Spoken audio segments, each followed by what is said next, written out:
Fala galera, estamos aqui para mais um podcast da Medway, que a gente está aí nosso mês, né, de comemoração, né, Rodrigão? O nosso mês de comemoração do aniversário da Medway, um mês em que a gente comemora também vários outros aprovados. Já são aí mais de 13 mil aprovações da Medway, mais de 2 mil aprovações em primeiro lugar em várias instituições do Brasil todo. É isso, galera. Hoje em dia a gente tem aprovados espalhados no Brasil inteiro, tá? Seja na Emescano, Amazonas, seja na UFPE, seja Pernambuco, UFES, lá no Espírito Santo, a gente tem no Pará, tem na região sul, centro-oeste. Lá em Belém, lá na tua região, tem? Tem lá também, Cesupão, tem o UFPA, tem vários processos seletivos que a gente tem muitos aprovados nossos da Medway e, claro, que a gente tem também aprovados aqui em São Paulo com a gente, USP São Paulo, Unifesp, várias instituições pelo Brasil inteiro.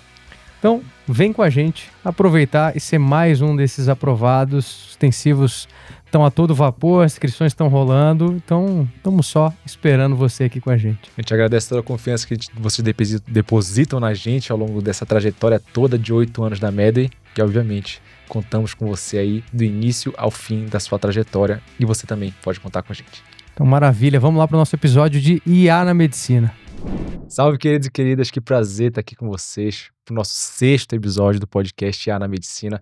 Podcast onde a gente bate um papo com vocês, tanto do setor de saúde, de uma forma geral, mas como a tecnologia tem influenciado e mudado muito esse nosso setor. Para quem não me conhece, me chamo Rodrigo, sou professor de Clínica Médica aqui da Medway, fiz minha residência de Clínica Médica lá no Hospital Israelita Albert Einstein e hoje em dia atuo como preceptor da enfermaria e do ambulatório de egresso do hospital onde os residentes internos do Einstein rodam. E do meu lado aqui, o querido host, Alê, se apresenta pra galera.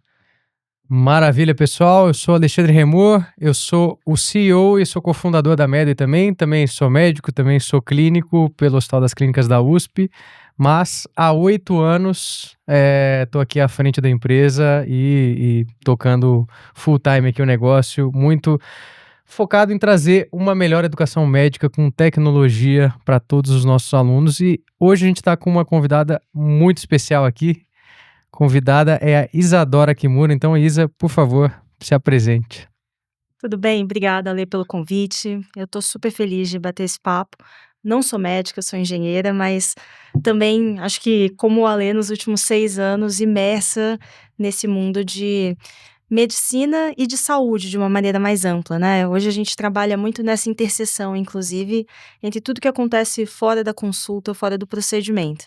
Então, é isso. Maravilha, maravilha. Bom, Isa, você como CEO e cofundadora da Nilo Saúde, queria começar perguntando o que faz a Nilo Saúde? Vamos lá, Lê, perfeito.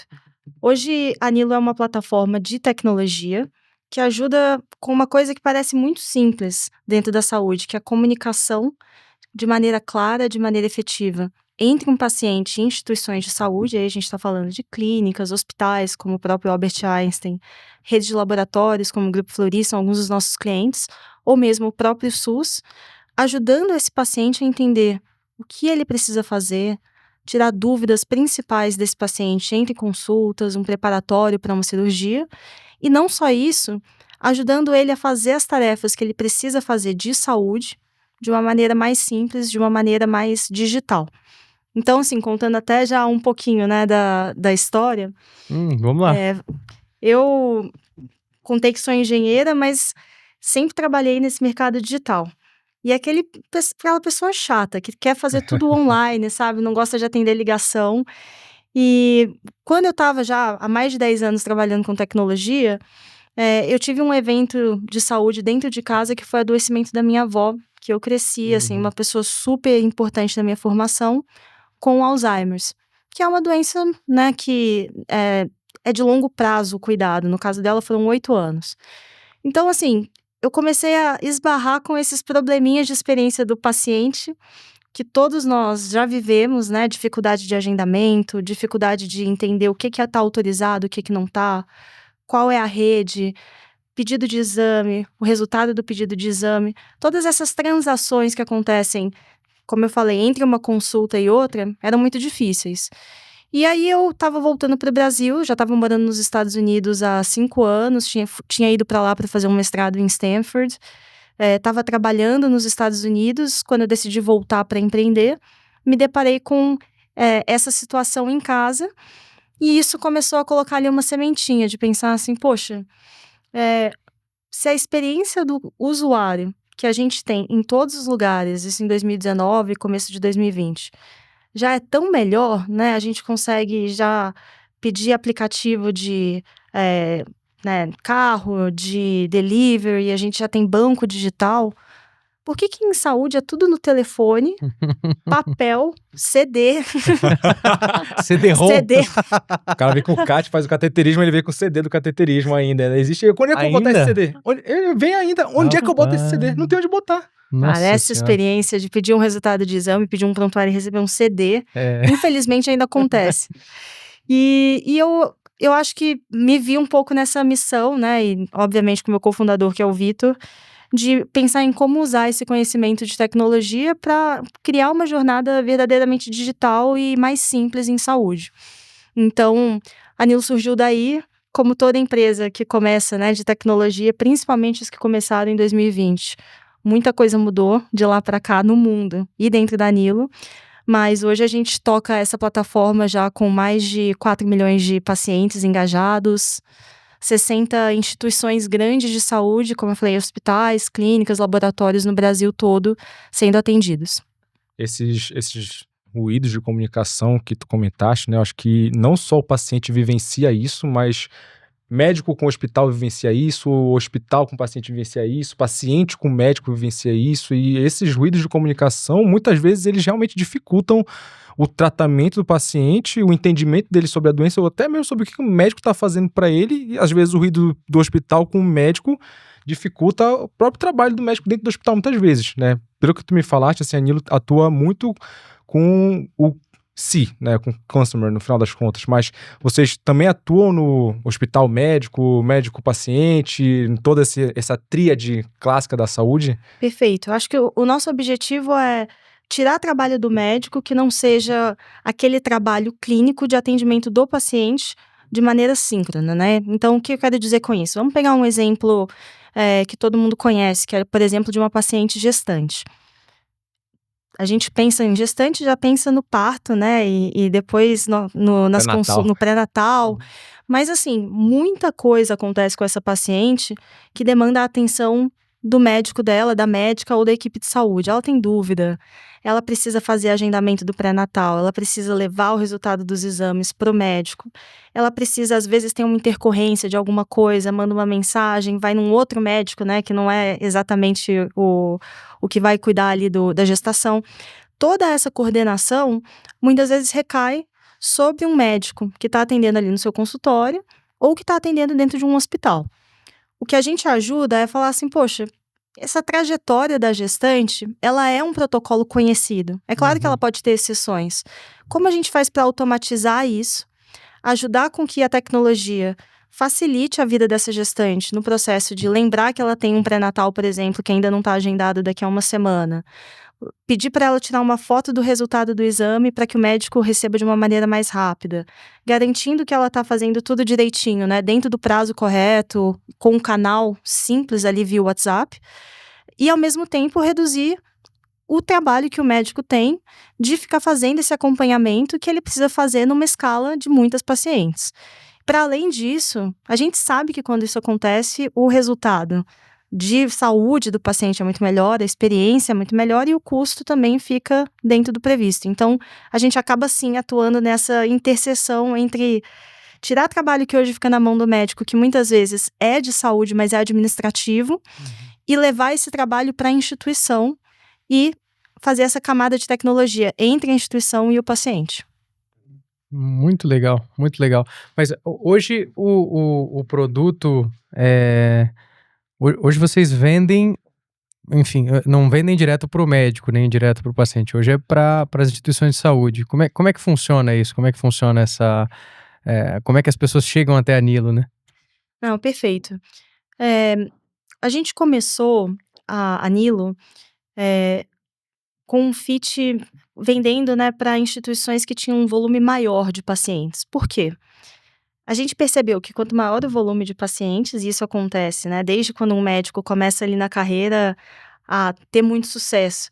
Mas às vezes, né, para além disso, quando ele trabalha numa clínica com vários médicos, ou numa policlínica, ou num hospital que tem um ambulatório grande ou muita demanda, esse caso que eu contei da gestante, ele começa a ter uma complexidade de administração absurda. Então, como que a gente estava acostumada a resolver isso dentro de instituições grandes como hospitais? Contrata gente, né? Então, tinha ali call center, 30, 300 pessoas, dependendo do hospital, atendendo a ligação, lendo autorização que vinha do andar de cima, imprimia, leva para o andar de baixo, muita transação em papel mesmo, né? Daí liga de volta para o paciente já foi ser atendido no outro hospital, perdi o paciente. Então, a gente entendeu que começar pelas instituições que tinham um volume maior de pacientes, que em geral são, né, hospitais ou redes de clínicas com mais volume, nos ajudava a conseguir gerar valor mais rápido. Então, a gente começou por hospitais médios e grandes, como eu falei, eu comentei Einstein, né? Mas temos HCO, Oswaldo Cruz, Hospital Pediátrico Sabará, enfim, fazendo esse trabalho de CRM de saúde, né? Um CRM automatizado de saúde. Para quem não conhece essa palavra, CRM é Customer Relationship Management, né? Justamente fazer a gestão do relacionamento com o paciente. Boa, você fala CRM para médico, ele já pensa no CRM, no Conselho Regional de Medicina. Lembrou que ele tem que pagar o boleto. É isso. Muito Daqui a pouco engraçado. chega o próximo. Cara, a gente fala que no começo da Nilo, como eu não sou médica, né, que ficava assim, conversa de maluco, porque as primeiras pessoas eram de saúde, elas falavam, eu não tô entendendo o que é o CA né, tinham várias siglas, de ambos os lados, né? De ambos os lados. E agora, o pessoal de tech falando um monte de palavras de tech. Então, assim, começamos por aí. A gente acha que tem sim oportunidade de começar a atender clientes menores, principalmente agora com automação, e a gente vai falar um pouco mais disso, né, de IA generativa e agentes. Isso muda um pouco os custos, né, e como que você demonstra retorno através de tecnologia. Mas não era uma realidade quando a gente começou em 2020, e aí hoje a gente ainda está crescendo dentro desse espaço. Isso daí que vocês acabaram de comentar, né, que é até uma pergunta que eu queria te fazer, talvez trazer a tua experiência aqui, que a gente já conversou isso no episódio passado, mas eu quero escutar uma outra experiência, que é, muitas vezes tu vai entrar num mundo que tu não tem tanto domínio, que é o mundo da saúde, né? No episódio passado, quando a gente conversou com o Fernando, a pergunta que eu fiz pra ele foi a seguinte: como é que foi a tua relação com os médicos? Porque hoje em dia tu trabalha conversando com o hospital, tu trabalha conversando com o diretor médico, que muito hospital ainda é diretor médico, tu conversa com médico, tu conversa com pessoas donas de clínica, e muitas vezes o médico, ele tem um pouco de nariz empinado. Então, quando tu chega pra conversar com ele... conhece bem a nossa Laia. Conhece a nossa Laia. Mas tô falando com uma pessoa não médica. Eu não posso. Eu queria saber quais foram os teus desafios, que às vezes o médico, tô falando com uma pessoa que não é da área da medicina, tu não entende nada, né? Como é que eu vou conversar com uma pessoa que não é da área da saúde? Eu sou diretor médico, eu sei de tudo. Como é que foram os teus desafios aí, quando entrou nesse mundo? Horrível. Foi horrível. Honestidade brutal. Eu juro, eu lembro de uma reunião, a primeira reunião que eu fui com meu sócio, a gente estava tentando vender, eu falei principalmente prestadores, né? Mas a gente também tem vários clientes que são operadores de saúde. Ah, você vende para as duas pontas, Para as duas então. pontas. Legal. E nesse cliente específico, que é uma operadora de saúde, a gente começou a falar, né, do que a gente estava construindo e tudo. Ele falou assim, dá para ver que vocês não entendem tanto de saúde. Então, assim, se você quiser fazer um estágio aqui, eu posso conversar com o time. Mas se vocês quiserem aprender um pouco antes de vir falar comigo, era um CEO de operadora de saúde. Simpático ele. Super. A gente saiu, assim, super animado. Mas, assim, foi bom. Porque, de fato, eu acho que todo mundo tem bastante... principalmente empreendedor, né? Tem muito esse sonho de falar, vou mudar o mundo, né? Vou pegar um problema que eu não conheço nada e vou me oferecer para ajudar a resolver. E eu acho que tem um lado disso que é bom, Porque realmente, né, principalmente no mercado como saúde e como educação, que são mercados super conservadores, né, onde a gente tem muito risco de alguma coisa dar errado. Existe essa tendência de inércia em relação Sim. à mudança, em relação à inovação. é. Principalmente quando a gente fala de inovação que mexe de alguma forma na experiência do paciente ou do médico. Então, chegar com essa ingenuidade ajuda a falar por que as coisas são assim, né? Por que tem que ser a ligação e não o WhatsApp? Que é uma coisa que é muito mais conveniente, 90% dos pacientes preferem. Por que você está fazendo essa transação em papel se isso já pode ser digitalizado através de uma API, ao invés de você ter que perguntar isso para o paciente, eu já integro essa informação e a experiência dele fica menos chata de ter que ficar respondendo a mesma coisa todas as vezes. Então, acho que parte disso, né, dessa ingenuidade e desconhecimento ajudou a gente a inovar, mas parte humilhou, né? E essa parte que humilhou... Essa machucou. Está marcada até hoje aqui, né? A gente teve que correr atrás e, de fato, mergulhar. Então, até hoje, assim, grande parte do meu tempo eu passo dentro do cliente, né, visitando o hospital, falando com o nosso cliente, que não só é o médico, o gestor, mas também é o profissional de saúde que está ali na ponta, enfermeiro, né, que faz navegação de cuidado, enfermeiro que faz follow-up com o paciente, responde às vezes o WhatsApp do médico e com os próprios médicos. E eu acho que, eu não sei o quanto que isso é verdade na Medway também, mas assim, é muito difícil em saúde você fazer uma solução que não olha para, de alguma forma, como isso impacta positivamente o médico. Mesmo que, assim, o médico não seja a pessoa ali operando o nosso sistema, quando a gente pensa na interface, né, de software, se isso não estiver gerando um valor claro, mensurável e muito simples de, né, conectar com a gente para o médico, cara, ninguém contrata. Então, é uma coisa que eu ainda tô aprendendo, são 6 anos, mas hoje, de vez em quando, o pessoal fala, doutora Isadora, aí eu falo, enganei, né? Muito bom.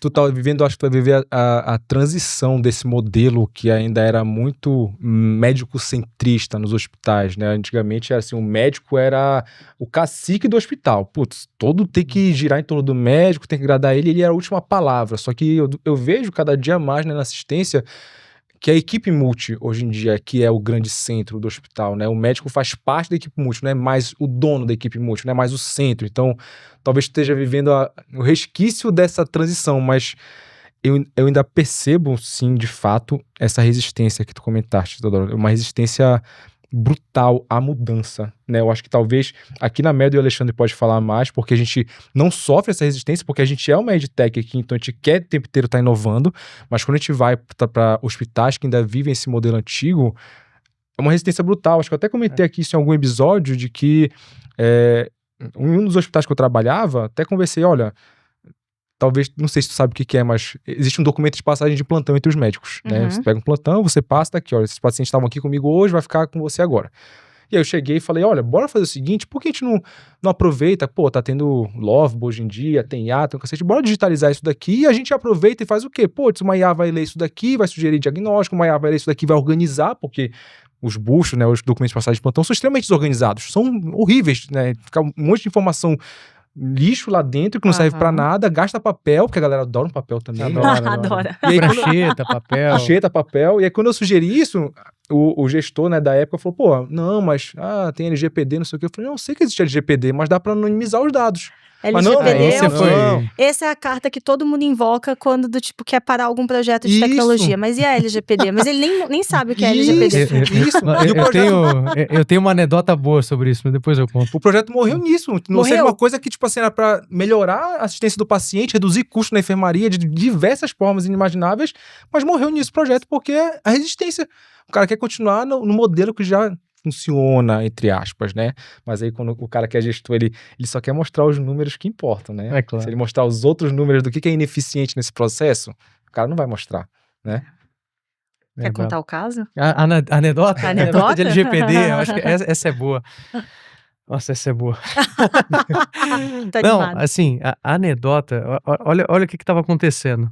A gente, aqui na Medway, a gente tem um time de embaixadores que são alunos de medicina, que estão ali no 4º, 5º, 6º ano, que eles eles servem para ser os nossos mensageiros dentro da faculdade. Eles são nossos promotores lá dentro, eles que divulgam a MEDI lá dentro. Eles geralmente são bolsistas, então ganham várias coisas da MEDI para nos ajudarem a vender MEDI lá dentro. Legal. Ou só divulgar dentro das faculdades. E há 3 anos a gente tem melhorado esse programa. Então, no primeiro ano, acho que devia ter uns 200, 300 embaixadores, agora está com cerca de 700. E os embaixadores, todo ano, se eles, se eles assistirem esse episódio, eles vão acabar comentando aqui. Todo ano, eles sempre com muita... Chega na época de vendas, e eles ficam com aquele negócio, cara, eu quero saber quem da minha turma não comprou ainda, porque eu preciso ir neles e eu preciso vender mais. E aí, qual que era a resposta? A gente não pode oferecer esse dado por causa da LGPD. E aí, a gente falava isso, e aí, cara, a gente falou isso tanto tempo que chegou esse ano, isso faz uns 2, 3 meses, a gente no grupo dos embaixadores, com 700 embaixadores lá, alguém perguntava, gente, eu preciso saber quem da minha turma não comprou ainda. O outro embaixador já respondia, não pode, por causa da LGPD. E todo mundo, já, assim, cultural o negócio, já passando. E daqui a pouco sabe aquele negócio que... Deu um estalo que eu falei, será que isso é... Deixa eu só falar com o responsável pelo programa de embaixadores. Pedro, como é que tá essa história de LGPD aí? A gente não pode mesmo, cara? Falou, cara, não sei. Fala com o pessoal de tecnologia.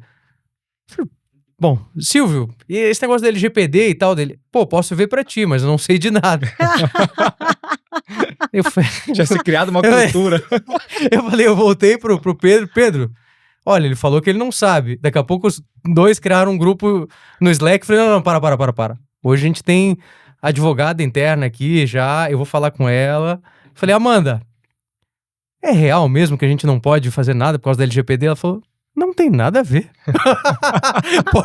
pode mandar o dado pro aluno. Falei, meu Deus do céu. 1 ano de venda. Não, 3 anos. Não é 1 ano, 3 anos. Cara, que loucura. Assim, simplesmente tipo, um discurso sem pé nem cabeça que foi se propagando. Não, é muito interessante isso. Acho que os 2 pontos que vocês falaram e como eles se conectam até. Hoje, o nosso principal canal de comunicação, né? Quando eu falo que eu facilito a comunicação, Anilo, né? Facilito a comunicação entre o paciente e a instituição de saúde e os seus profissionais, o principal canal é o WhatsApp. Pela simples razão de que todos os brasileiros usam o WhatsApp e que ele é uma ferramenta que é muito flexível para conseguir trabalhar com diferentes tipos de arquivo, com diferentes tipos de ação. Então, por exemplo, no telefone a gente fala, né? Diz que quando tem lá o famoso call center de saque, né? Que ninguém gosta. E é sempre uma árvore decisória muito rígida. Cara, no WhatsApp, às vezes o paciente tira uma foto de um exame, a gente já consegue digitalizar aquela informação, entender se tem algum achado crítico. Se tem achado crítico, manda um alerta para a equipe dele de saúde que está fazendo o acompanhamento. Ou se tem um achado crítico, já manda uma automação para que esse paciente receba uma mensagem falando, olha, vimos aqui que está com achado crítico, clique aqui para fazer um novo agendamento. Ele clica e faz o agendamento. Então, é uma plataforma mais flexível. Eu lembro que no começo da Nilo, a gente perdeu muitos projetos por LGPD, falando, não, mas a LGPD não permite que o paciente fale no WhatsApp sobre saúde. E eu falei, Sério? gente, isso não. Agora até eu fiquei... Deixa eu passar pro time aqui que não... Não, é uma lenda urbana. E é isso, né? As pessoas vão falando, vão ouvindo e não pesquisam. Então, eu acho que tem um trabalho quase de advocacy, né? De quem tá tentando fazer algo de uma maneira diferente, que é esse, que é de investigar, que é de educar, falar, não, ó, você tá em dúvida, mas eu pesquisei, né? Esses são os contornos, é isso que dá, é isso que não dá. E eu acho que esse ponto que você tá trazendo, né, não só de equipe multi, mas da relevância do médico, né, e da centralidade do médico, é um ponto-chave que a gente observa como tendência mesmo, né, e eu acho que o trabalho que a gente faz como tecnologia, ele ajuda a mostrar que o paciente nem sempre vai atrás só da excelência técnica do médico, muitas vezes ele vai atrás de outras questões, conveniência sendo uma delas, e Uhum. uma conveniência muito grande de comunicação, de processo, né, de se sentir visto e acolhido por uma instituição, ainda que essa instituição talvez não tenha o melhor médico, a melhor médica daquela especialidade. Muitas vezes o paciente que se sente mais acolhido e se sente que tem uma melhor experiência holística ali, ele prefere aquela instituição. E de que os hospitais, até por uma questão de pressão de custo mesmo, né, que a gente sabe que está acontecendo em todos os lugares no Brasil e no mundo, mas no Brasil bastante aí desde 2022, quando os preços, né, o custo médico explodiu, as instituições têm recebido muita pressão por uniformizar mais os seus protocolos e ter um pouco menos de dependência de médicos que às vezes são muito famosos, são muito reconhecidos, mas que também acabam criando ali protocolos que são muito díspares em termos de custo, em termos de... Então, é um aspecto interessante essa desintermediação e eu acho que um sinal de alerta, né? A gente tá falando com vários médicos de o quanto é importante o meu papel na minha prática, e acho que isso é uma das coisas que eu aprendi ao longo do tempo, é que o médico ele é quase um artesão, né? Ele é ensinado ali para fazer muito bem aquele pedacinho da medicina que ele vai ser o melhor, mas às vezes tem outras coisas que importam e que importam até mais quando a gente fala em construção de uma clientela, construção de uma prática de saúde consistente e construção de algo que também seja custo-efetivo quando a gente pensa em instituições de saúde, isso entra em conta. Esse processo todo que tu comentaste, eu vou dar só um adendo também, que às vezes o médico tem um protocolo dele, que é um protocolo muito custoso, e tem uns protocolos duvidosos também, né? Que, graças a Deus a gente consegue combater hoje em dia com a IA. Mas só dessa fala que tu trouxeste agora, falando, o paciente tem um achado crítico, já envia vários alertas. Cara, eu fiquei pensando aqui rápido do quanto isso gera de oportunidade, não só para o paciente, mas em relação a custo também, do médico receber um dado daquele paciente e falar, cara, vai agora no pronto-socorro, tu precisa ir porque aconteceu alguma coisa contigo, muito importante. E às vezes esse paciente chega mais rápido no pronto-socorro, com uma doença talvez um pouco mais precoce. Você economiza tempo de vida do paciente, você economiza custo no hospital, você economiza várias coisas, né, do paciente. Então, esse processo de automação, e que nem tu falaste, isso agrega na experiência do paciente. Porque muitas vezes, também um ponto da fala que tu trouxeste foi, cara, às vezes o paciente, claro que às vezes ele quer ter o contato com o médico, sim, quer ter, mas às vezes ele só quer tirar uma dúvida rápida. E antigamente o processo era o quê? Eu quero tirar uma dúvida com o meu médico. Não tinha ChatGPT para você recorrer. Era você agendar uma consulta para daqui a 2 meses, você ficar com aquela consulta e escutar uma história do vizinho da carochinha lá, que ele ia ter que tomar um chá de não sei o que para melhorar, até ele descobrir que ele não tinha que tomar aquele chá. Então, às vezes, você ter o contato com a IA, muitos médicos pensam que não, não, o paciente só quer se tiver que conversar comigo. Não, meu querido, não é não. Não é não. Hoje em dia até, o meu irmão recente, que ele teve uma filhinha, né, aí veio alterado um exame do teste do pezinho. Só vou falar porque deu tudo normal, graças a Deus, né? Mas deu uma alteração no teste do pezinho, aí ela repetiu, o teste do pezinho veio normal. Só que ele não quis esperar a consulta com o médico, perguntou pro ChatGPT, o que eu faço agora? Pra você ele não quis perguntar. Não, ele perguntou pra mim. Só que, mas eu não sou pediatra. Eu falei pra ele, não lembro mais das coisas, viu? Mas que eu lembre, depois que vem negativo, acho que já pode desencanar, né? Mas ele foi conversar com o ChatGPT, confirmou, não, deu negativo, pode desencanar. Mas a verdade é essa, só que as pessoas talvez não querem enxergar isso, que às vezes a experiência do paciente não é uma experiência premium somente se ele passar contato com o médico. Não, a experiência premium dele vai passar também pelo momento dele ter um contato com uma inteligência artificial que vai responder a pergunta dele adequadamente. E eu acho que assim, com certeza o que você falou é fato, né? E eu acho que hoje a gente tem uma saúde que é muito baseada em consumo, né? Isso, eu tenho uma dúvida, quase um token, né? Tipo, falando de eu tenho que consumir um tempo do médico, então eu vou pagar por isso, que é uma consulta. Eu tenho uma dúvida de uma hipótese diagnóstica ou algum risco que eu tenho, eu vou pagar por um exame, depois eu pago por uma consulta, depois eventualmente pago pelos outros procedimentos. E eu acho que isso parece, né, que está beneficiando prestadores de saúde, mas nem sempre, que é um pouco do que você está falando. Às vezes não é bom nem para o médico precisar de uma consulta para tirar uma dúvida que ele não quer gastar o tempo dele fazendo, e que para o paciente, se ele tiver uma resposta hoje, isso gera um valor desproporcional e uma fidelização e uma criação de confiança e de vínculo que a gente acha que é sempre, né, excelência, mas o vínculo, ele é humano, né? Ele, às vezes, está muito conectado com o calor, com a empatia, com a contextualização.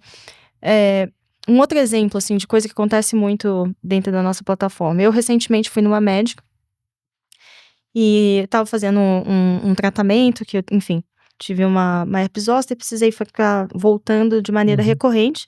E aí eu me casei. E ela faz um monte de perguntas e tal. Eu contei pra ela que eu tinha casado. E aí depois, assim, um mês depois eu voltei, falei com ela, não lembrava nada, assim, de mim. Parecia que eu nunca tinha ido lá.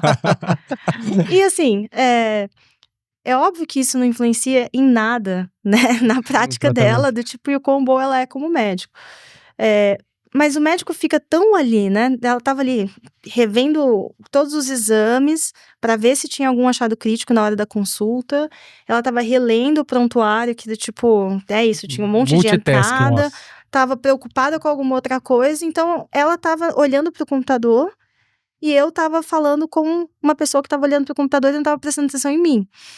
E aí, isso, eu não voltei mais na médica, não só por isso, eu já melhorei também da episódio, mas é uma coisa que acontece. Então, até para o próprio médico, né, essa delegação de responsabilidades até um certo nível que é seguro e até um certo nível que é efetivo em termos de realmente a tecnologia conseguir ajudar, é bom para todo mundo. Total. A gente postou essa semana sobre isso. Lembra? Essa semana? Foi que a gente falou sobre como a IA consegue tirar do médico esse trabalho burocrático. Ah, sim, total. Deixa pra ele exatamente isso que a gente conversou agora essa semana, naquele corte que a gente fez, que é, o médico não tá olhando no teu olho porque ele tá perdendo tempo com burocracia de reler prontuário do paciente na hora da consulta. Isso daí, talvez, se ele tivesse uma inteligência artificial, ele ia receber a mensagem: esse paciente passou por isso naquela época, você tratou desse jeito, talvez ela esteja voltando por causa desse motivo. Fique alerta pra isso, pergunte isso daqui pra ela. E a residência, ela também te deixa treinado a fazer isso de, eu preciso ficar olhando o prontuário, eu preciso estar de olho em tudo, porque se eu ficar também dando muita atenção pro paciente, não dá tempo de eu dar conta da fila. Então, você é treinado nesse modelo que acaba... Enfim, falido. Esse modelo falido que acaba diminuindo cada vez mais a empatia ali do médico, né? Que em vez de... eu já contei essa história, não sei se no podcast, mas a minha residência de clínica foi um dos últimos estágios, um dos últimos meses da residência. A gente tinha uma enfermaria que a gente ficava com 4 pacientes. Eu chegava às 8 da manhã, das 8 às 8h20 eu tinha visto os 4 pacientes. Nossa. Por quê? Porque das 8h20 às 5 da tarde eu tava na frente do computador. Eu precisava ver os pacientes rápido, porque das 8h20 a meio-dia era atualizando o prontuário de todo mundo. Aí você tem que rever o prontuário, aí você tem que rever, óbvio, no SUS ainda é muito mais ineficiente ainda toda essa questão digital. Então, rever todos os exames, rever tudo que tinha acontecido com o paciente, rever o controle da enfermagem que é no papel, e aí tem que ir lá pegar, ver se fizeram direitinho, ver se o paciente está bem cuidado. E aí, à tarde, ficava reservado, sabe para quê? Para você implorar para as outras áreas para que consigam fazer algum exame naquele paciente, porque precisa de uma tomografia, precisa de uma ressonância, precisa de uma cirurgia, eu tenho que viajar dentro do hospital, e isso era glorificado durante a residência, né? Porque você tá trabalhando o tempo inteiro. E esse é o residente padrão. Esse é o residente padrão, que tá indo atrás de tudo, tá conseguindo as coisas. Cara, E o paciente tem 5 minutos comigo. O paciente tem 5 minutos comigo. E eu tô sendo glorificado, porque esse era... Eu já era tão rebelde que, enfim... que eu claramente estava desalinhado com aquela cultura. Eu ficava, caraca, como é que a gente tá gastando esse tempo com isso? Como é que eu não consigo gastar tempo com o paciente? Como é que... E aí, o chefe... Eu me lembro, o chefe... Isso era de uma outra enfermaria, mas na mesma residência. Falando o máximo que era na época dele, porque, cara, não tinha muito profissional, então a gente residente mesmo que tinha que coletar os exames do paciente e tal, e pegar veia. Eu fiquei muito bom em pegar veia. E na hora, sem filtro nenhum também, eu era um idiota naquela época. Eu falei, porra, isso tá muito errado, isso não tem nem o menor cabimento. E ele tava com os alunos ali tentando ensinar e falando o quanto que era bom. Eu falei, você tá totalmente errado, você não deveria estar falando que isso aí é legal e tal. Obviamente eu não fiquei... não caí nas graças desse professor, mas eu sou revoltado com isso desde que eu entrei na residência. Cara, como é que a gente gasta... E você fala, né? No consultório é isso, você poderia conseguir uns 30%, 40% de eficiência, né? Lá na residência no SUS 99% é ineficiente, é um negócio terrível. Olha que interessante esse exemplo que você trouxe, Ale.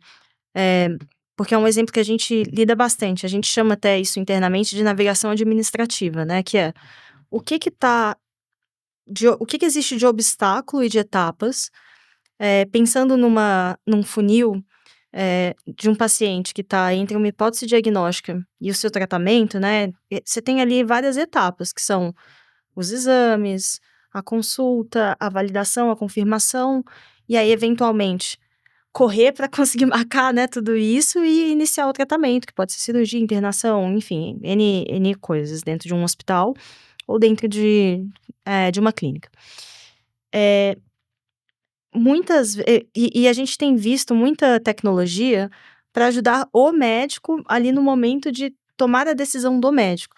Uhum. A Nilo foi por um outro caminho, que a gente faz não é isso, né? A gente não entra ali na interface do médico no momento da consulta, mas é justamente como preencher esse espaço, né? Que são essas etapas dessa navegação administrativa, fazendo com que essa navegação administrativa aconteça no menor espaço de tempo possível e com o menor intervenção de humanos o possível, porque na prática é isso, né? Ficar pedindo para encaixar o paciente não deveria ser Nossa. algo que é baseado em algum tipo de protocolo, né? E que seja urgência, seja tempo de espera. Então, é óbvio que não dá para resolver todos os problemas, né, de saúde de uma vez. Mas a gente percebe que pegando linhas específicas, né, e pegando pedaços dessa operação que hoje já são bastante ineficientes, como, por exemplo, essa primeira chamada de agendamento, esses momentos entre eu já tenho um diagnóstico de algo que tem uma prevalência muito grande, como algum problema cardiovascular, conseguir fazer essa aceleração entre o diagnóstico e o tratamento do paciente, cara, isso tem impacto, assim, absurdo, e não deveria ser o médico, né, que é a pessoa que é mais cara total. fazendo isso. E o que acontece na prática, né, o vangloriado é o médico que aprende a fazer isso, porque tem ali um senso de orgulho, mas a verdade é que se o médico ele vai ficando mais bem sucedido dentro da sua carreira, ele faz cada vez menos isso. Claro. Então, é até contraintuitivo pensar que isso, né, deveria ser valorizado. É que é um modelo cultural muito enraizado, né? Eu lembro até que quando eu terminei a residência de clínica médica, que as pessoas me perguntavam: quantas gasometrias arteriais tu coletaste? Eu falo, cara, lá no Einstein que coleta é a enfermagem, né? O técnico e tudo. A gente não coletei nenhuma na residência. Como assim? Pô, na minha residência de tal lugar, coletei tantas gasometrias. Eu falei, cara, o que tu ganhaste sendo médico fazendo isso? Tu sabe coletar gasometria, tu não sabe interpretar o exame. Tu pega o exame, tu lê, tu não sabe o que tá acontecendo. O médico tem que olhar o exame e falar, cara, o paciente tem isso. E aí, vou entrar numa pergunta pra ti agora, que é, a cultura médica é essa cultura tarada por ineficiência. Impressionante. Terrível. Aí, eu vou dar o caso real na enfermaria que eu trabalho hoje em dia. Quanto mais ineficiente, mais eles são os heróis quando resolvem. O residente ficou até 9 da noite lá na enfermaria. E esse é o residente modelo. Não é o residente modelo, porque eu sei que esse cara é um prego. Ineficiente. Eu chego pra eles, né? Eu já tive a síndrome do herói também, eu sei como é que é. Hoje em dia eu chego na enfermaria, né? Eu converso com os residentes, que vai entrar na tua pergunta agora, né? Aí eu falo pra eles, porra, que horas vocês chegam aí na enfermaria? Chego 6 da manhã pra passar a visita às 9h50. Eu falo, não é possível, cara. Por que isso demora todo esse tempo? Não, porque eu tenho que abrir, eu tenho que ver o exame, aí eu pego uma papelada de exame, anoto tudo no prontuário, assim, um exame por exame. Eu falei, bicho, por que tu não pega esse exame, bota numa IA e pede pra ela transcrever o exame pra ti? Isso daí vai demorar 5 segundos e tu vai poupar 1 hora do teu dia, que tu fica olhando exame por exame pra colocar no bucho. Aí, porra. Aí trava. É porque... LGPD. Eu não sei. O pessoal tem medo. Eu não sei, eu tenho medo, não sei o quê. Que aí vai entrar na minha pergunta pra ti. As pessoas ainda têm muito medo de usar a IA. Por quê? Será que ela vai alucinar? Será que o que ela escreveu tá certo? E hoje em dia a gente tem, obviamente, formas técnicas de aprimorar cada vez mais a IA para ela trazer uma informação fidedigna pra ti e tu confiar naquilo. Que foi isso que tu trouxeste. Às vezes o paciente manda um exame, a IA tem que ler esse exame e falar, cara, esse é um exame crítico. Agora eu tenho que confiar, é crítico isso daqui de fato. Como é que vocês, hoje em dia, na Lilo, conseguem manipular a IA que vocês usam lá para que ela traga informações realmente cada vez mais tecnicamente confiáveis? Ah, perfeito. Eu acho que hoje a gente ainda tem uma visão muito nascente, né, do que é a inteligência artificial generativa, e eu acho que a maioria das pessoas imagina que quando uma empresa usa essa tecnologia, é o equivalente a eu, como usuário, estar usando alguma ferramenta de inteligência artificial generativa, como o ChatGPT, né, como o Claude da Anthropic e tal. E na prática, eu acho que o que diferencia você criar uma solução de você usar um produto que não foi pensado para isso, mas que tem capacidades que chegam ali com algum nível de precisão nessa resposta, é justamente a acurácia. A gente fica brincando que na Nilo, a parte mais difícil é... A IA, ela tem... a IA generativa, né? Ela tem essa característica de não ter limites, né? Ela não tem barreiras. Então, ela vai para além do seu escopo, se você deixa. Ela fala coisas que estão fora das referências que você gostaria que ela falasse. E, às vezes, né, isso gera alucinação, ela vai para o caminho errado. Então, grande parte do que a gente faz dentro de casa é conseguir entender e limitar o que ela precisa fazer e testar isso de maneira exaustiva para garantir que essa acurácia das tarefas que ela está fazendo vai aumentando. Eu acho que uma outra grande diferenciação é que a gente usa muito essa interface conversacional com o ChatGPT e fala, então, isso aqui eu estou falando com um agente de IA. Mas o conceito de agente ele vai um pouco além, né? Que não é só eu responder a alguma pergunta com base em algum prompt, mas é eu conseguir fazer uma ação. Então, hoje a gente tem tem um time inteiro dedicado, né, para esse processo de treinamento, alinhamento de quais fontes são confiáveis, quais não são, mensuração de resultado. Quando a inteligência artificial generativa é usada para resolver questões conversacionais, mas mais do que isso, a gente mede a eficiência desses agentes que a gente criou dentro do sistema em ter sucesso em realizar a sua tarefa. Vou dar um exemplo. Tem um case que a gente vai lançar agora com o Grupo Fleury, que a gente criou um agente que faz interpretação da intenção do paciente quando ele manda uma mensagem para uma das clínicas do Fleury que eles têm em company, né, de atenção primária, de cuidados que envolvem consulta e exame. Então, ele faz a interpretação da intenção do paciente, ele classifica o tópico da conversa e ele faz o agendamento se o paciente quiser falar com algum profissional.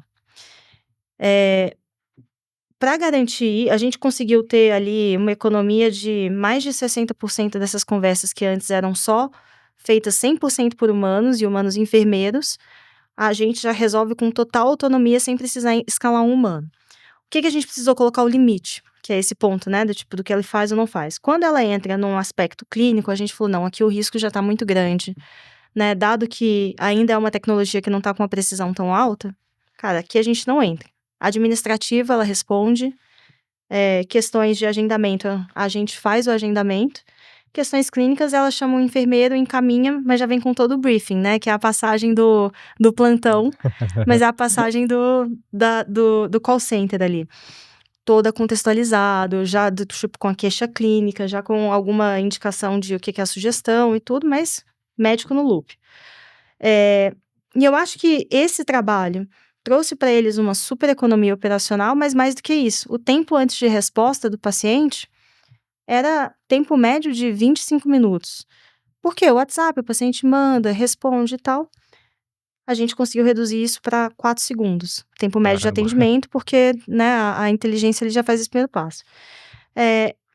E aí, no começo, foi um trabalho assim, de ler conversa uma a uma. Né? Fazer coisas que não escalam. É uma avaliação de um time humano, avaliando o agente e treinando esse modelo. Foi bem, não foi bem? Não foi bem por quê? Depois vem uma camada de uma revisão de agentes que estão avaliando a atuação daquela primeira agente. Isso aqui foi bem, não foi? Para depois a gente conseguir, sair de 10 pacientes e ir para 100, ir para 1.000, ir para milhares. Então, Tô contando tudo isso relacionado à sua pergunta porque é muito diferente. Usar ferramentas de inteligência artificial generativa para o público e a expectativa que uma pessoa deveria ter de contratar uma ferramenta que precisa ter um nível de assertividade muito maior para aquela uma tarefa. E não é só fazer, né, um projetinho de feira de ciências. Peguei aqui uma pessoa um engenheiro, uma engenheira, do tipo, ela fez aqui uma POC, né, do tipo, fez aqui um puxadinho, resolveu o problema. Cara, não, você fez isso aqui, beleza. Qual é a efetividade disso? Como que eu garanto que ela não está saindo desse escopo? Como que eu revejo isso em escala? E como eu crio todas essas maneiras de fazer essa avaliação para garantir que isso é feito de uma maneira séria? Vai acontecer cada vez mais. Mas hoje eu ainda vejo que em saúde, e principalmente em saúde Latam, a gente tem poucos prestadores que são realmente sérios, que não estão ali só, né, falando de IA como hype, mas de fato entendendo a tecnologia e criando a capacidade dentro de casa de lidar com essa característica de incerteza que ela tem.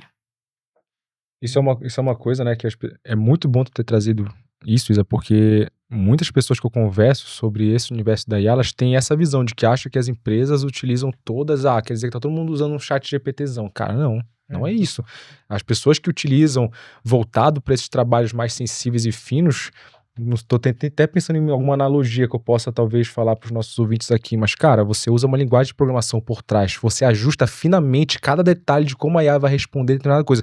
Quando você usa o ChatGPT, é como se fosse um pacotão pronto, você vai lá, manda para ela uma imagem, pergunta alguma coisa, mas você não consegue ajustar nada do ChatGPT.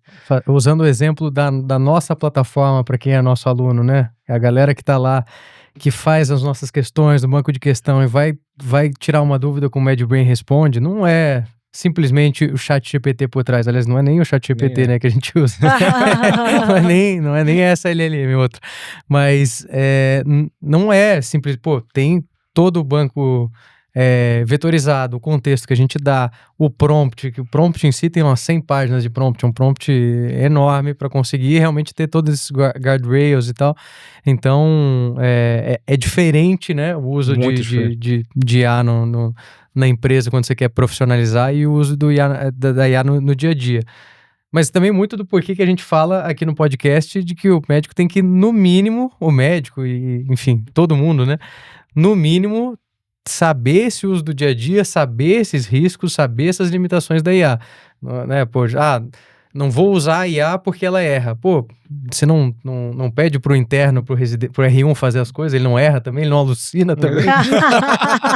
Interno alucina bastante em diagnóstico, mais do que o ChatGPT. Eu vejo essas pessoas que usam esses argumentos como as pessoas da era do computador, e como é que era? Do datilógrafo. É isso, não vou usar o computador porque, fiz curso de datilografia, aqui eu tô na datilografia ainda, o cara não vai passar pro próximo step. Vai acontecer, já está acontecendo e você vai ficar para trás. Tanto que, a gente até começou no primeiro episódio, falei sobre isso. Cara, eu não sou desenvolvedor, eu não estudei código de programação, mas eu fiz curso. Por quê? Porque hoje em dia, se eu ler alguma coisinha, eu sei mais ou menos o que tá escrito no código, para onde é que tá indo, eu consigo mexer numa coisinha ou outra.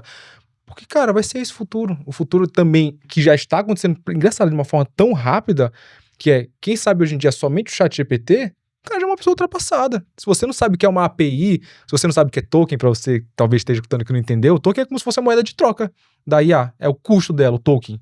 Tem token de entrada, token de saída. Se você não entra nesses detalhes, você é uma pessoa que inexoravelmente tá ficando pra trás já no mundo que começou, tem 2 anos só? 2, 3 anos. 2, 3 anos.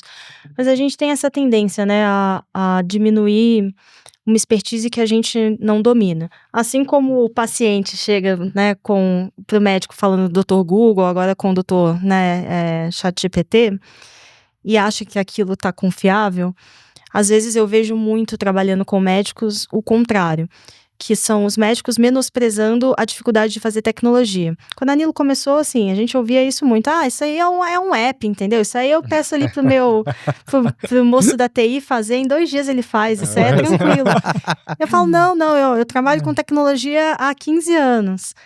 Construção de tecnologia não é algo pontual, né? Você precisa construir, você precisa monitorar, você precisa criar toda uma camada de arquitetura de dados, de ações, de confiabilidade, de estabilidade, que a sua pessoa da TI não vai conseguir fazer, e não são 2 dias, né? São, tipo, a gente, né, levantou capital de risco, são muitos milhões de reais, dezenas de milhões e muitos anos, para fazer algo que realmente seja confiável.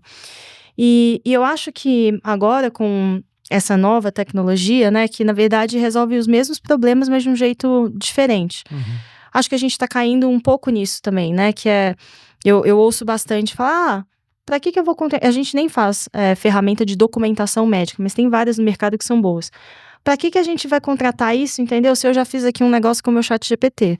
É a mesma coisa, né? Do tiozinho da TI que vai resolver. Não vai. Quer dizer, você vai chegar num nível que é melhor do que você tentar fazer você mesmo, mas você vai ainda incorrer em erros de alucinações que são característicos da tecnologia, que você precisa investir muito mais para que isso chegue num nível onde você fale que está de fato gerando um valor e que você confia. Então, fica aí o convite também, né? Tipo, pra gente, assim como ninguém gosta de receber o diagnóstico do Dr. Google quando o paciente chega, deixa o pessoal de tecnologia fazer tecnologia bem também. Eu vou te perguntar de um desafio agora que tu já deve vivenciar muito bem, que eu acho que a gente ainda não conversou no podcast, que é o desafio de, cara, uma empresa conversou com uma empresa, tu mostrou pra ela, essa daqui é a solução. Legal. Agora tu vai montar essa solução aqui, tu vai estimar um custo dessa solução para ti, põe tokens em equipe, hora da equipe daqui, vai ter que vender essa solução por um preço X aqui pro teu cliente e tem que gerar um valor para esse cliente também. Ixi. Como é que funciona essa equação? Essa equação aqui de isso daqui é o custo em token, em equipe, e eu tenho que talvez cobrar isso daqui do cara, só que tu não vai falar pro cara que, olha, você vai gastar tantos tokens, não, tem que gerar o valor para ele. O valor para você você vai economizar tanto no atendimento, a satisfação do cliente vai ser X. Como é que tu equilibra essa balança?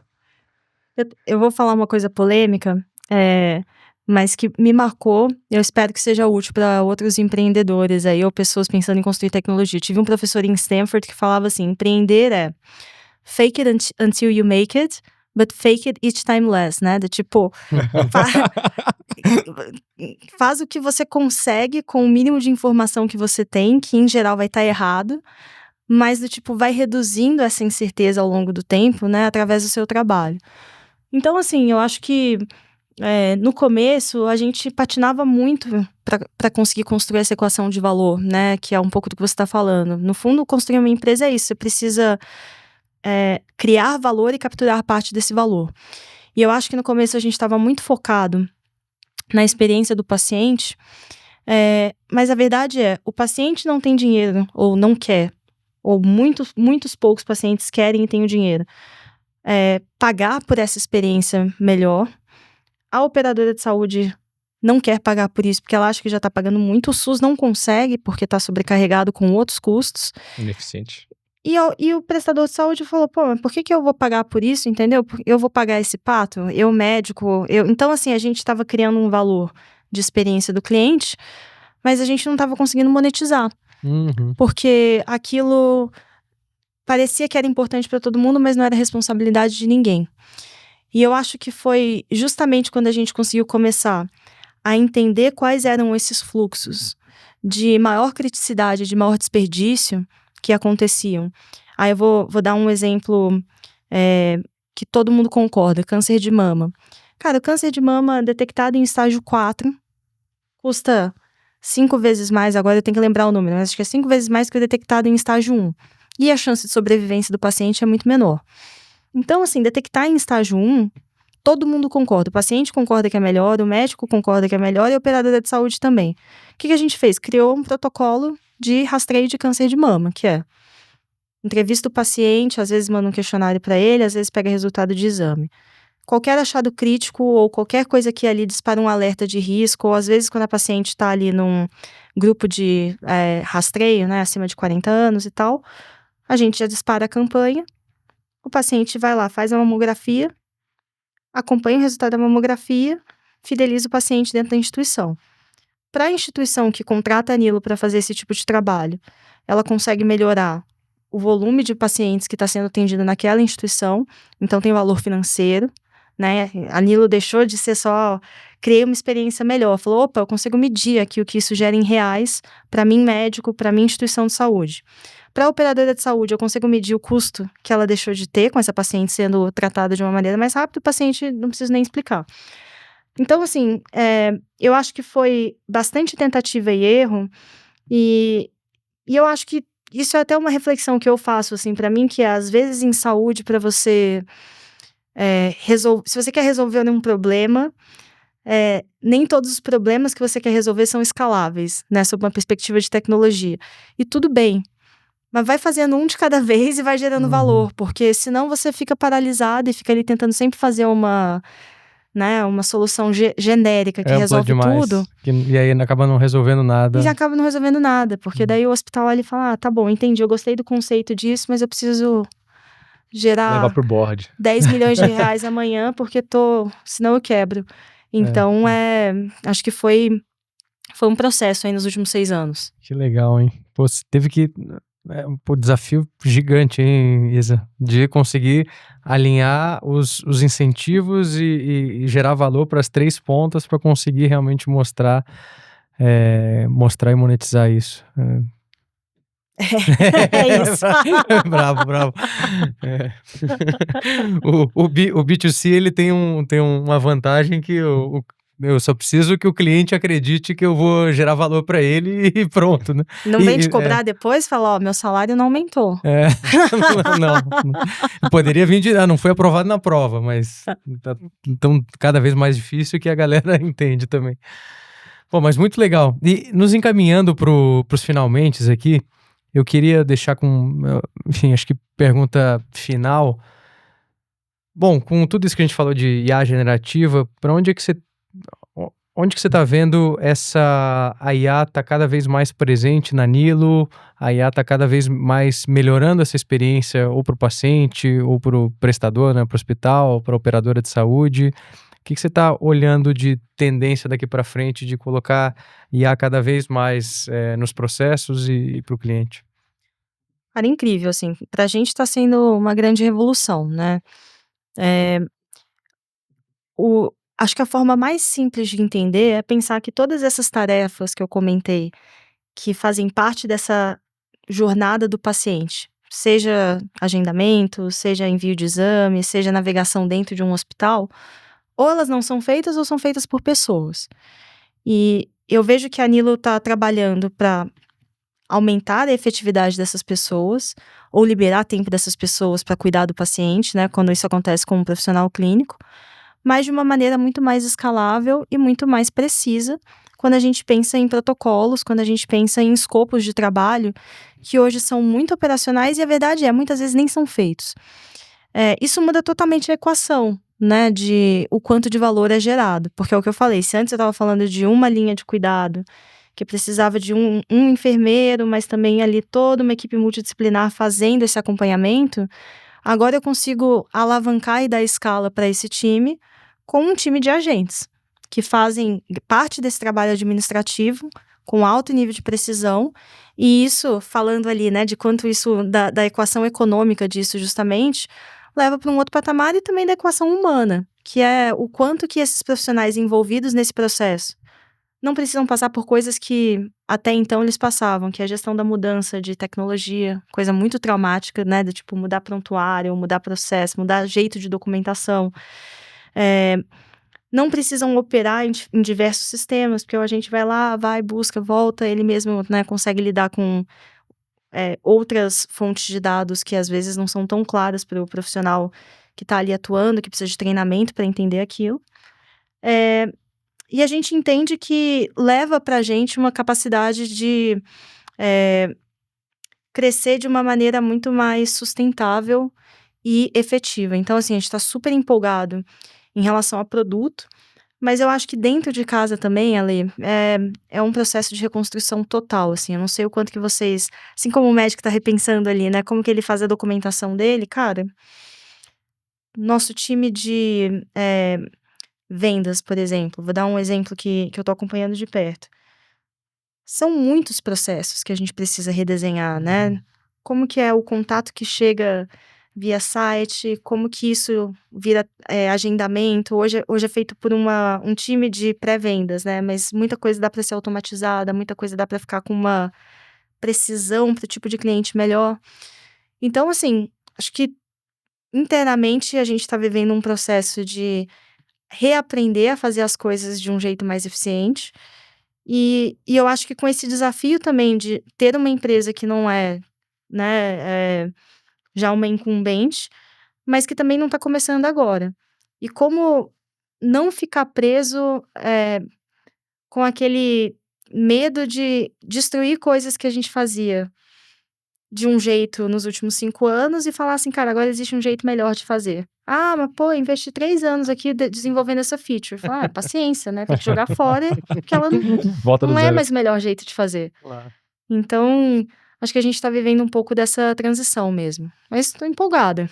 Animal. Uma coisa que tocaste, que é muito verdade, que vai entrar na minha última pergunta para ti também, aqui na Med a gente até desenvolveu, por exemplo, no nosso time de vendas, hoje em dia a gente tem uma IA que consegue ajudar eles a captar todas as conversas que eles tiveram no dia para dar insights para a equipe de vendas no outro dia, de pô, fale um pouco mais desse jeito, você foi empático, você não foi, e pô, e vocês geram um treinamento constante para nossa equipe de vendas, né?